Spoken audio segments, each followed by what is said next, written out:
ಜಿಯವರು ಒಂದು ಕಮ್ಮಿ ಬೆಲೆಯಲ್ಲಿ ಜನಕ್ಕೆ ಒಳ್ಳೆಯ ಸರ್ವಿಸ್ ಅಂದರೆ ಚಿಕಿತ್ಸೆ ಕೊಡಬೇಕು ಅಂಥೇಳಿ ಒಂದು ಹಾಸ್ಪಿಟಲ್ನ ಶುರು ಮಾಡಿದ್ರು. ನಮ್ಮ ಫ್ಯಾಮಿಲಿಯಲ್ಲಿ ಆ್ಯಕ್ಚುಲಿ ಯಾರೂ ಡಾಕ್ಟರ್ಸು ಇರಲಿಲ್ಲ. ನಮ್ಮ ಜೊತೆಗೆ ನಮ್ಮ ಅಂಕಲ್ಲು, ನಮ್ಮ KR ಕಾಮತ್ ಅವರು ನಮ್ಮ ಜೊತೆಗೆ ಸೇರಿಕೊಂಡ್ರು.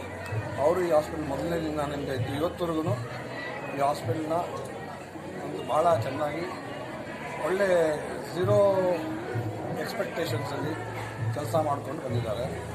ಆಮೇಲೆ ನಮ್ಮ ಹಾಸ್ಪಿಟಲಲ್ಲಿ ಬೇರೆ ಹಾಸ್ಪಿಟಲ್ಗಿಂತ ಕಮ್ಮಿ ರೇಟಲ್ಲಿ ಸರ್ವಿಸ್ ಕೊಡಬೇಕು ಅನ್ನೋದೇ ನಮ್ಮದೆಲ್ಲ ಟ್ರಸ್ಟಿಗಳ ಉದ್ದೇಶ. ನಮ್ಮ ಟ್ರಸ್ಟಲ್ಲಿ ನಮ್ಮ ತಂದೆ, ನಮ್ಮ ತಾತ, ನಮ್ಮ ದೊಡ್ಡಪ್ಪ, ಚಿಕ್ಕಪ್ಪ ಅವ್ರ ಮಕ್ಕಳೆಲ್ಲ ಒಟ್ಟಿಗೆ ಇದ್ದೀವಿ.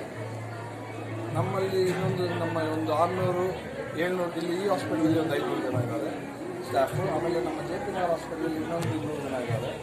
ಒಟ್ಟು ಆಲ್ಮೋಸ್ಟ್ 700 ಜನ ನಮ್ಮ ಹಾಸ್ಪಿಟಲ್ ಫ್ಯಾಮಿಲಿ ಇದ್ದಂಗೆ ಅವರೆಲ್ಲರೂ. ನಮ್ಮ ಇವತ್ತು ಪ್ರಸನ್ನ ಕುಮಾರ್ ಅವರು ನಮ್ಮ ಜೊತೆ ಫಸ್ಟ್ ಡೇಯಿಂದಲೂ ಇದ್ದಾರೆ.